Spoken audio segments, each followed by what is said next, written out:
So we've been working on this car a little bit today. I pulled the fuel pressure regulator out of my New York car and I put it in this, and this car sounds 100 times better. So I've contacted Amazon and I'm going to return the one that was in this car, and I'm pretty sure I'm just going to keep this one. I bought another one of these. I should have just bought another one of these, but I couldn't find them at the time. So I did find them again on Amazon. I'm buying another one. I don't know which makes this one better than the other one. I have no idea. But yeah, I wasn't overly pleased with the other one. I think that was my entire problem, was my fuel pressure regulator. I don't really want to run this here because this car is extremely loud and I don't want to piss off my neighbors, guys. That's the last thing I want to do right now.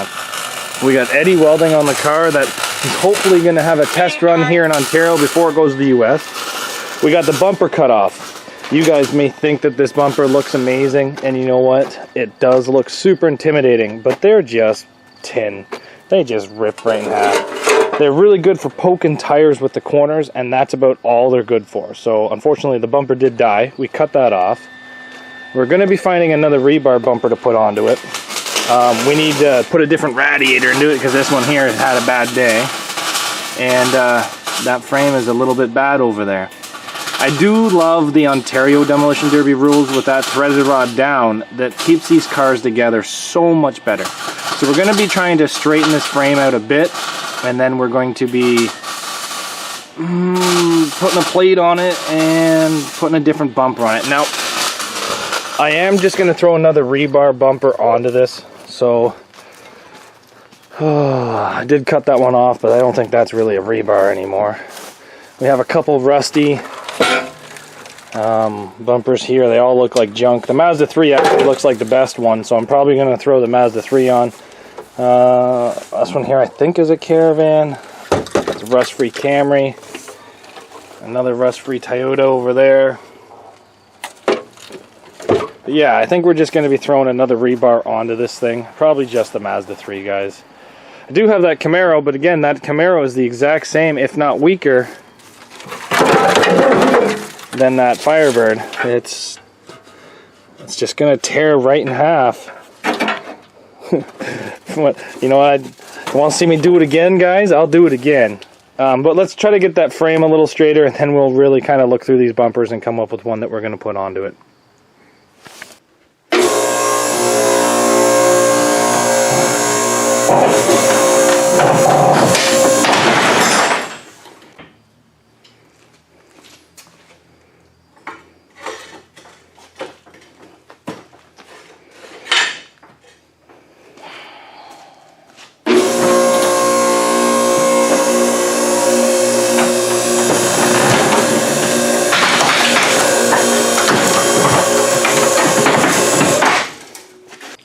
Well, the bending on the back of this car really didn't go as planned. I kind of got a little bit too greedy, and it didn't go as planned. The frame is garbage. The frame's, I don't even want to show you because then you guys are going to know what's wrong with it. But I went a little bit too aggressively on trying to get the back end up, and I shouldn't have. So guys, words of advice. If you think it's enough, it's usually enough. Don't go too far, you're going to regret it, because I regret how this looks, and I regret how the frame looks. But we did put this new fuel pressure regulator into it.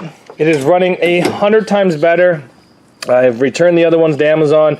I'm going to be mounting this one in here properly. I did steal this from my New York car, which I didn't have any problems in. So just going to clean up some of the fuel lines. I'd like to change out some of my fuel pump as well.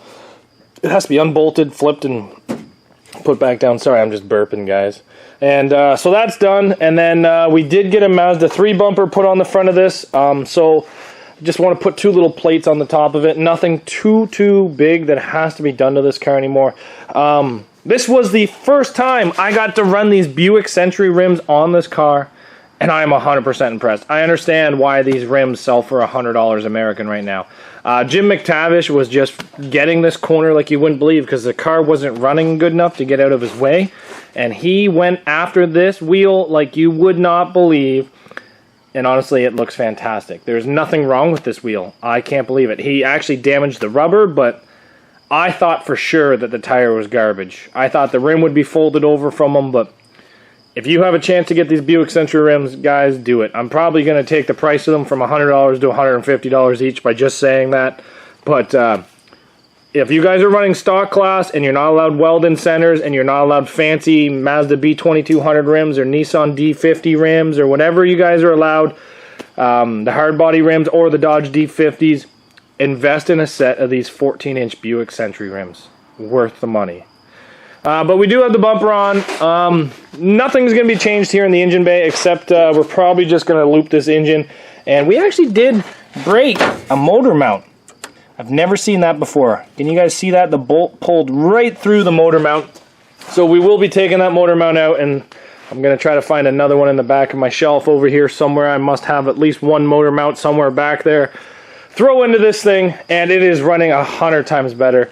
So thanks for watching, guys. This thing is pretty much ready for the Derby. I might throw a repair plate on the frame as well, just because it is bent, and we are allowed repair plates.